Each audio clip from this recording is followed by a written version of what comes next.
Então, terminando esse áudio sobre o consentimento voluntário, então fica bem claro esta questão da advertência, né? Então, a advertência é isso que uma alma ela deve sempre estar atenta, se houve advertência ou não, para que ela perceba se houve realmente consentimento ou não no que tange ao pensamento, aos pensamentos, né? E aí a pessoa não precisa ficar, né, criando fantasias, e são essas fantasias que as pessoas vão criando, em que ela olhou para uma pessoa, olhou para uma mulher e ela já acha que ela tem pecado mortal. E aí, de repente, hoje em dia, as mulheres, elas andam mal vestidas mesmo, e às vezes sensualizadas, e aí o cara olha e aí ele vai confessar todo dia. Aí daqui a pouco o cara realmente está com o quê? Um problema psicológico, porque ele acha que ele vive em pecado. Não é o fato, né? Então, ou seja, o que acontece é que você está sendo tentado. Existem mais ocasiões de tentações. Por isso mesmo que as pessoas que vivem no interior, e os santos, eles sempre preferiram levar os mosteiros, as famílias, para o interior. Porque as ocasiões de tentação no interior são menores, sempre é menor, né? Então, a vida na cidade, ela sempre foi uma vida mais de corrupção. E isto mesmo os filósofos já diziam, né? Que a vida na polis era uma vida gerada mais pelos interesses, né? Interesses econômicos, interesses às vezes sensuais até mesmo, né? Ou seja, onde existe maior concentração de pessoas, você vai ter ali, né? Se estas pessoas não foram plasmadas por uma educação nas virtudes, então, consequentemente, vai haver mais o quê? Pecados na língua, pecados, às vezes, de sexualidade também, né? Então, por isto, devemos ver, né, e ter em mente que o fato de estarmos sendo tentados não é o mesmo que estejamos em pecado. As tentações, elas existem, e isto prova que a vida não é um paraíso, né? Então, a vida externa é uma luta, é um combate, e temos de tomar cuidado, porque é comum a tática, né, de quando se combate, o inimigo, né, tenta dizer a nós que já estamos rendidos, já estamos derrotados, né? Então é comum que o demônio faça com que a alma acredite, por ela estar sendo tentada, golpeada por ele mesmo, que ela já está em pecado, para causar nela o desespero. O demônio quer arrancar a fé, né? Então, nesse sentido, temos que mesmo ter esse equilíbrio psicológico, né? Equilíbrio psicológico que leva-nos a perceber que nem sempre, quando pensamos em alguma coisa, no sentido do sexto mandamento, ou em outros mandamentos também, não é o fato que nós estejamos em pecado grave, né? Só existe pecado grave se houve consentimento voluntário. Consentimento voluntário é que depois da advertência nós continuamos dando largas àquela loucura no imaginário, né? Então, a única mulher que você pode pensar é a sua esposa, né? Mas nem mesmo dentro do matrimônio é lícito que você fique pensando na sua esposa sexualmente fora do leito, porque o sexo foi feito para ser utilizado no leito com a sua mulher e não fora, que aquilo seria um ato de egoísmo da sua parte, né? Então o sexo foi feito para viver a dois, né? Como uma doação generosa do marido para com a sua mulher. Vamos outro caso para tentar ajudar. O filho estava discutindo com o pai e a mãe, ele pegou a sandália, ele iria jogar na mãe, com raiva. Eu vou jogar a sandália na minha mãe. Agredir a mãe. Só que ele não chegou a jogar. Ele pegou a sandália na mão e depois ele soltou. Ele não teve coragem de jogar. Ele pecou mortalmente? A resposta é sim. Por quê? Porque ele teve intenção de fazer. Ele teve a malícia de ferir a mãe.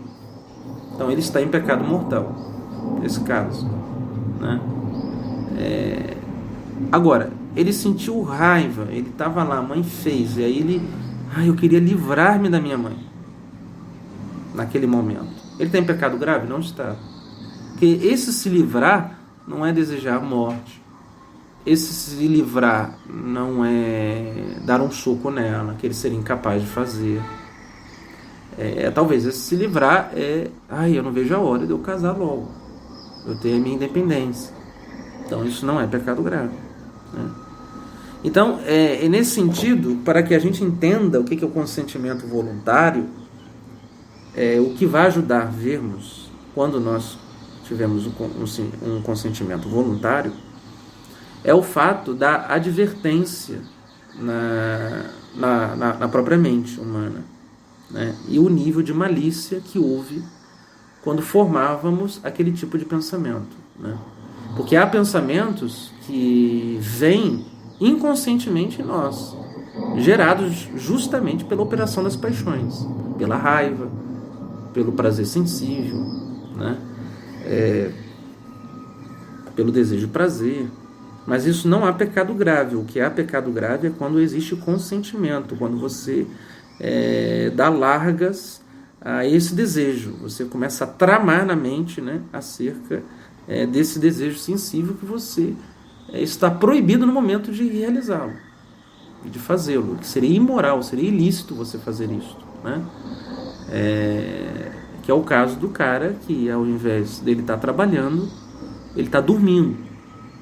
Então, ele é um vigia e o patrão, por lei, quer que ele fique acordado. Então, ele não está fazendo o serviço dele, ele está enganando mesmo, né? Outra coisa é se o vigia dormiu por fraqueza, né?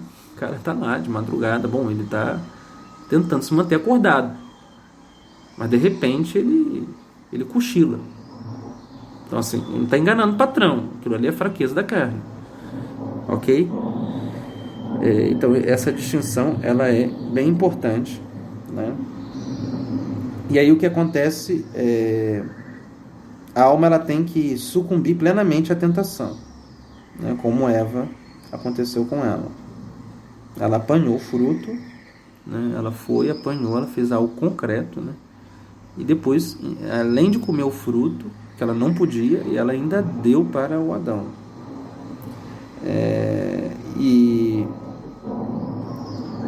muitas das vezes esses pecados vão ser pecados de escândalo e cumplicidade, né? Existe um cúmplice, né, contigo enquanto você está cometendo aquele pecado. E aí, se há um cúmplice, existe então ocasião de escândalo. Então o pecado ele é mais grave, né, quando existe a ocasião do escândalo. E isso é importante a gente, quando leva na confissão, expor ao padre quando a gente diz o pecado, né? Porque aí a matéria fica mais grave, né, do que aquela pessoa assim cometeu. Então, uma coisa é o cara ter um mau pensamento, consentiu um pensamento impuro, ele tem pecado mortal, né? Porque ele desejou uma mulher em pensamento, ele tem pecado grave. Agora, outra coisa é se ele, quando cometeu o pecado, ele pensou mal de uma mulher e ainda falou com a mulher que ele pensou mal dela, né? Induziu ela a cometer aquele pecado também, em pensamento. Então o pecado é mais grave que aquilo ali. É um motivo de escândalo, né? Por quê? Porque escândalo em primeiro lugar, porque vai estar gerando um dano na fé da outra pessoa. Você, ao invés de salvar a alma da outra pessoa, você está fazendo ela perder-se, né? Está fazendo com que ela caia nesse mesmo pecado que você está caindo. Então, primeiro, a palavra escândalo, ela é uma palavra que vem do grego, que significa, né, uma pedra de tropeço, né? Então você se torna uma pedra de tropeço, para a pessoa tropeçar e cair. Como se não bastasse você perder sua alma, você está perdendo a alma de alguém, que é o que o demônio faz, né? Ele é aquele que, ao invés de salvar, como os anjos trabalham para a salvação da humanidade, o demônio trabalha para a perdição da mesma. Aí, existe o pecado e o escândalo, né? Depois, o outro escândalo é o fato da pessoa estar vendo que você é um cristão e um cristão cometendo um ato, né, imoral.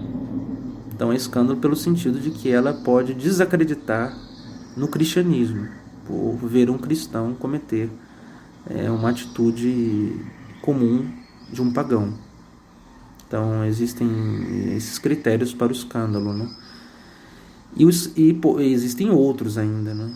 Existem outros, ou seja, um cristão que comete um pecado desse nível com uma pessoa, sei lá, um católico com um protestante. Então o escândalo talvez ainda é maior, não? E aí é mais um impedimento ainda para o protestante voltar para a fé católica, porque ele acha que os católicos são lachos, né? Não são pessoas que querem a santidade, ou uma pessoa de outra religião, ou um ateu, né? Então vai piorando. Um pagão, uma pessoa de vida pecaminosa. Então ela vai tendo uma visão do cristianismo que não é correta, por causa desses atos libidinosos, né? Pecaminosos.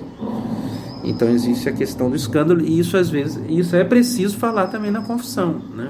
Para o sacerdote também, né? Dizer ao padre: olha, padre, eu acho que esse pecado pode ter cometido um escândalo, né? Foi uma ocasião de escândalo, porque às vezes a pessoa também não me conhece, né? Então a pessoa também acha, né, que eu fiz isto mesmo por egoísmo, e de fato, né, como é o pecado, por usar dela, né? Então tentar mostrar isso também, né? Ocasião de queda, no sentido de que a pessoa ela desacredite, né, realmente da própria fé, desacredite das virtudes, né? Então, quando nós, de tanto que a pessoa está às vezes no meio em que as pessoas só falam mal, caluniam, fofocas, e aí a pessoa vai crendo, são pecados de escândalo também, né, de quem está cometendo. Chegou ao ponto que nós acabamos por acreditar que não existe a honestidade, né? Então realmente não existe como viver sem falar, sem entregar as pessoas. Então são os pecados da língua, e que Jesus, né, era bem rigoroso acerca dos pecados da língua. É só lembrar que Jesus disse que cada palavra que saísse dos nossos lábios nós teríamos que prestar contas no dia do juízo. Disse Jesus no Evangelho. Jesus também chamou os fariseus de raça de víboras, né? Porque pela malícia, justamente, no falar, induziam as pessoas em pecado pelo que diziam, porque falavam, blasfemavam, né? Então, nesse sentido, de tomar muito cuidado também, porque a língua tem pecados gravíssimos na língua, né? Então, até mesmo um pecado de blasfêmia, né? São ocasiões que nós, às vezes, eu já vi pessoas cometerem pecados, às vezes até em redes sociais, né, que podem ser pecados mesmo de blasfêmia, não? Vou dar um exemplo, né? Por exemplo, você, às vezes a pessoa está falando, a pessoa fala da igreja, né? A pessoa está comentando lá, falando sobre a igreja e tudo mais, né? As crises, né, que acontecem. A igreja sempre há momentos, né, que as crises são maiores e menores, né? Então, mas a igreja sempre teve crises, porque a crise é o próprio pecado nas almas, né? Então, às vezes a pessoa vai e fala com desrespeito, seja de um cristão batizado, seja de um padre, de um bispo, ou até mesmo do Papa. Então a coisa vai piorando nesse sentido, né? Porque aí entra a questão no caso das autoridades, um padre, um bispo e um papa, entra a questão de honrar pai e mãe, né? Então, assim, ninguém vai ficar usando, chegar e falar do seu pai, das mazelas do seu pai, numa rede social, né? Nomear a pessoa, falar. Até então ninguém sabia que seu pai era assim, assado, e você chega lá e então isso é grave, né? E no caso de um religioso é pior, né? Porque nesse sentido você perde o sentido, sagrado do próprio sacramento da ordem, né? Então, nesse sentido, dependendo de como fala, nem sempre, ou seja, não seria uma blasfêmia, mas a maneira em que às vezes algumas pessoas falem, pode até chegar a um pecado de blasfêmia, né? Como, por exemplo, sei lá, você achar que determinado sacerdote tem alguma dificuldade e você duvidar da validade do sacramento que ele está dando, assim, a absolvição, a missa que ele celebra. Lembrando a lei que São Tomás de Aquino, na Suma Teológica, coloca sobre a validade do sacramento, né? Ex opere operator, né? É válido, independente da santidade do ministro. O que basta que o ministro faça matéria e forma para a validade do sacramento, ou seja, na missa, que tenha pão e vinho e que ele diga as palavras que a igreja manda ele falar para a consagração. Então, assim, houve missa, por pior que seja o padre. Houve absolvição, por pior que seja o padre. Porque é um ato jurídico, aquilo ali, né? Deus mandou fazer, nós obedecemos e fazemos com aquela intenção que Cristo instituiu aquele sacramento. E a igreja, para assegurar essa intenção, a igreja diz o quê? A forma deste sacramento eu te absolvo, né? Então, para que realmente não haja criatividades, né? As pessoas inventem outras palavras que não manifestam a intenção do Cristo quando instituiu aquele sacramento que é a remissão dos pecados. Então, determinadas coisas podem chegar ao pecado de blasfêmia, entendendo? E vocês entenderam? Porque, no caso, você duvida da ação do Espírito Santo por meio do sacerdócio, né, de Cristo. Então, aquilo você pode levar outras pessoas a gerar o quê? Uma dúvida. Caramba, eu confessei com aquele padre, será que foi válida a confissão, né? Então, isso tem que estar bem claro na nossa mente, né? Então, tem que tomar cuidado com o que a gente fala, as coisas às vezes nas redes sociais e tal, né? Porque as pessoas vão começar a ficar doidas e criar mentalidades escrupulosas que realmente é do imaginário e é mentirosa. Ela não condiz com o real. Então, claro que foi válido, né? O cara é padre, né? O cara, por pior que seja, até para que uma confissão não seja válida, por exemplo, né? O bispo tem que dizer isso em documento, né? Publicamente, né? Para as pessoas saberem. Então não é apenas não é uma coisa tão fácil assim, né? De acontecer. Então, nesse sentido, temos que tomar muito cuidado com o que realmente a gente vai falando, a nossa fala, porque podemos assim levar o escândalo, né? As pessoas a se escandalizarem. E por isso mesmo a igreja fez o sacramento da penitência com sigilo, né? Para que ninguém venha saber o pecado de cada um, porque o pecado por si mesmo é um escândalo. O pecado escandaliza. Então é para ser dito só para o padre no sigilo do confessionário. Não é para você ficar comentando o pecado das pessoas, o pecado dos outros. Isso é pecado grave também. Ok? Isso faz parte da difamação, né? Difamação é pecado grave. Pecado de difamação, até em questão na lei jurídica, a difamação também tem sentenças, tem penas jurídicas para a difamação. Você divulgar algo da vida íntima e pessoal daquela outra pessoa, né? Então isso seria um ato de difamar, né? Ninguém tem a ver com isso, né? Se o marido cometeu adultério contra a sua esposa, quem tem a ver com isso é a esposa, e não os vizinhos, e não os paroquianos, né? E às vezes as esposas, com raiva do marido, pode acabar espalhando, né, aquele pecado cometido, que foi grave, e ainda deixar as pessoas perplexas acerca do marido, nossa, eles pareciam tão bons, cristãos e tudo mais. E aí é um dano que depois vai acontecer com o passar do tempo, o quê? Outros tipos de danos, né? Que é a vergonha da pessoa.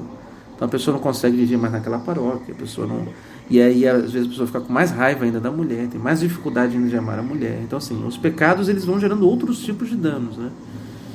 que vai ficando mais difícil ainda de consertar.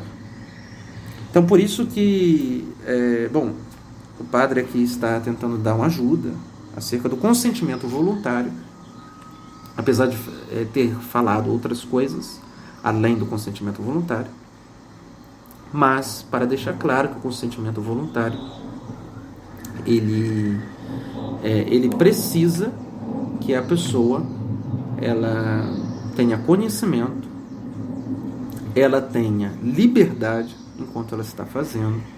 A pessoa tem uma deficiência mental, então assim, é provável que ela não caia em pecado grave. Tem que analisar o grau de deficiência que exista, né? Grau psicológico.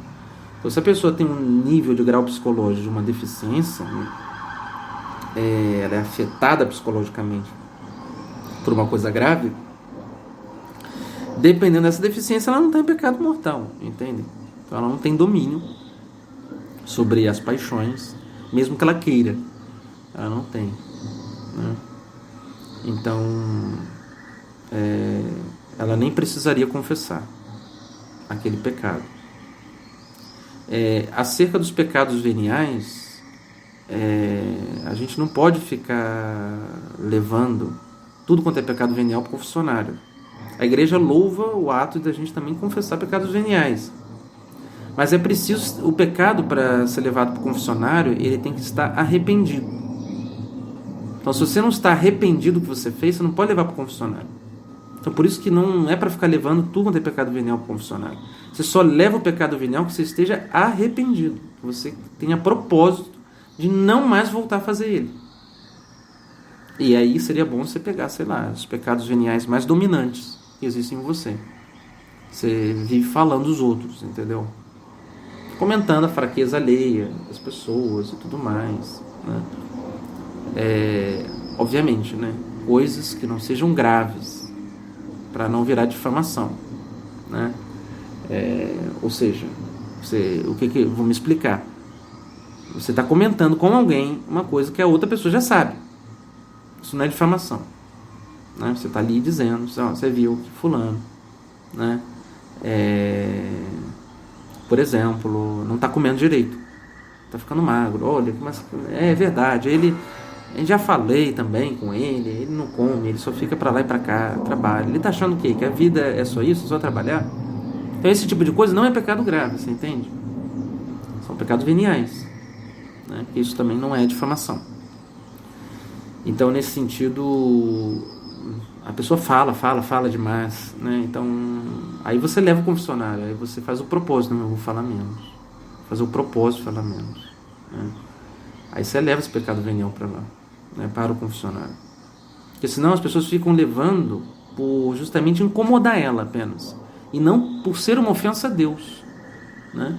Então, quem está sendo ofendido é Deus na confissão, né? E a gente está indo lá para dar uma satisfação a Deus do mal que fizemos a Ele. Então, por isso é preciso estar arrependido quando nós levamos esses pecados. Então, é mais aconselhável isso, porque pecados veniais, eles são perdoados no ato penitencial da missa, por exemplo. Existem vários atos que perdoam pecados veniais, né? Um ato sincero, né, de arrependimento que você faz, uma oração sincera diante do Santíssimo Sacramento. Você pede perdão pelos seus pecados, né? Então nós devemos levar para o confessionário os pecados veniais que de fato estejam arrependidos. Levamos aqueles que estejam arrependidos. Os mortais sempre temos que levar. Aí sim, podemos se levar sempre, falar o número das vezes que cometemos. Se não lembramos os números, vamos falar que foram muitas vezes, poucas vezes, foram anos, foram meses, né? Então é só para ajudar a questão mesmo da confissão para as pessoas, né?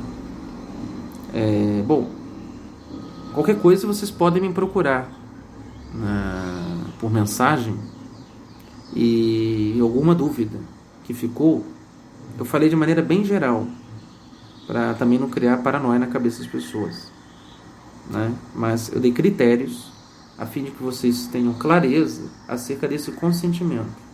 Ok? Então, você não sabia a questão do conhecimento. Você não sabia que comer carne sexta-feira seria pecado. Porque existe uma lei da igreja proibindo a pessoa comer carne sexta-feira. Ok? Você não sabia, você não está em pecado. Agora, você sabendo, você está em pecado. Ok? Porque é uma lei positiva. A igreja está dizendo que você não pode. Existe a possibilidade de comutar. Mas a comutação, ela não é uma coisa para fazer toda sexta-feira. Você tem que ter um motivo para você comutar a penitência sexta-feira. Aí você vai... O que seria a comutação? Você vai chegar, você vai rezar... Você reza um terço? Então você vai rezar 2 terços, um ato de piedade. Ou você vai dar, sei lá, esmola para alguém, um ato de caridade. Você ensinar a verdade da fé para uma outra pessoa. Né? Então isso pode ser uma comutação da abstinência de carne na sexta. Ok? Então, quando não existe conhecimento, eu não sabia que era pecado. Né? Então você não está em pecado mortal. A partir do momento que você toma conhecimento, aí você está em pecado grave. Se você voltar a cometer aquele ato. Né? Bom, então é isso, para não se estender bastante. Que Deus abençoe. Em nome do Pai, do Filho, do Espírito Santo. Amém.